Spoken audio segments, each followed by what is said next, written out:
हम सारे विपक्षी दलों के नेता 140 करोड़ लोगों का जनप्रतिनिधि के रूप में जा रहे हैं दुनिया के उन देशों को जहां हमें जिम्मेदारी मिली है बताने कि दुनिया का सबसे बड़े लोकतांत्रिक देश, बगल में दुनिया का सबसे बड़ा आतंकी देश जो आतंकवादियों को बनाने की फैक्ट्री है और आतंकिस्तान बन चुका है, उनको एक तराजू पर तौलना बेईमानी है। हम शांति और अहिंसा में विश्वास रखते हैं। पाकिस्तान का इतिहास ही रहा है खून खराबा और आतंकवाद पैदा करना। दुनिया के तमाम संस्थाओं से कर्जा लेकर आतंकियों को पालने पोसने वाले देश को अगर कोई देश समर्थन देता है तो आतंकवादियों को समर्थन करने वाला देश है। ऐसे देश को अलग थलग करने की ज़रूरत है। मैं जिस जिम्मेदारी को जिसके लिए मेरे राष्ट्रीय अध्यक्ष जी ने मुझे नामित किया है, सरकार ने अप्रूव किया है, उस जिम्मेदारी पर निकल रहा हूँ। इसलिए इस समय किसी भी स्थानीय मुद्दे पे लोग यहाँ बात करते रहें, उन सवालों के जवाब देने के लिए तमाम नेता हैं। मैं नहीं चाहूँगा कि जो मुझे जिम्मेदारी दी है उसे विचलित होकर कहीं अन्य कोई का और कमेंट करूँ। रसिया, ग्रीस, स्पेन, लताविया और स्लोवेनिया में जा रहे हैं। भारत के प्रतिनिधि बन के जा रहे हैं। देश सर्वोपरि है, इस भाव के साथ जा रहे हैं।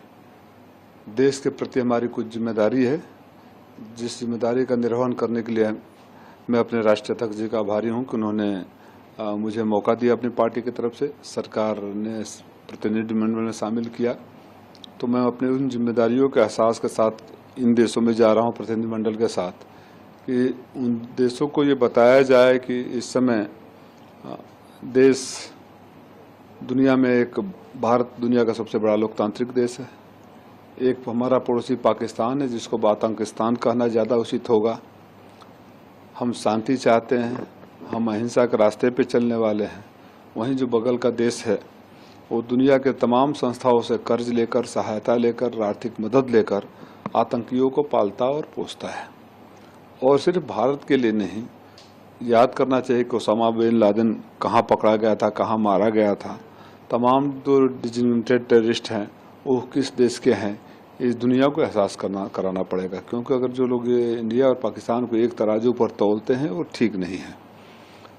हम पहलगांव से लेकर सीज फायर तक के सारे इवेंट्स को सबूतों के साथ उन देशों के सामने रखेंगे, उनका समर्थन मांगेंगे और पाकिस्तान को अलग थलग करने का प्रयास करेंगे। जिस तरह से ऑपरेशन पाकिस्तान के आतंकी ठिकानों को निशाना बनाया गया और इसके बाद जो स्थिति और परिस्थिति है, तो क्या आप दुनिया को ये बताएंगे कि किस तरह से पाकिस्तान आतंकवाद का एक सेंटर है और भारत ने जो कार्रवाई किया था ऑपरेशन सिंदूर के तहत वो सिर्फ टेररिस्ट और इंफ्रास्ट्रक्चर को तबाह निश्चित रूप से हमारी बहादुर सेना ने सबूतों के साथ बाद में उसको दुनिया के सामने भी रखा कि जो आतंकवाद की फैक्ट्रियां चल रही थी उन फैक्ट्रियों पर हमारा हमला था। न पाकिस्तान की सेना के खिलाफ था, न पाकिस्तान के अवाम के खिलाफ था। जबकि जो जवाबी कार्रवाई हुई हमारे सिविलियन को टारगेट किया गया। ये उनके चरित्र को उजागर करता है पाकिस्तान का।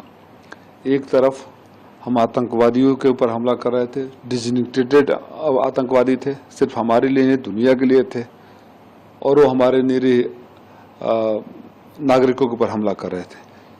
इसी से उस देश का चरित्र पता चलता है। उस देश के चरित्र में ही आतंकवाद है, खून खराबा है, और उस देश को दुनिया के से सहायता देना मानवता के खिलाफ काम करना होगा।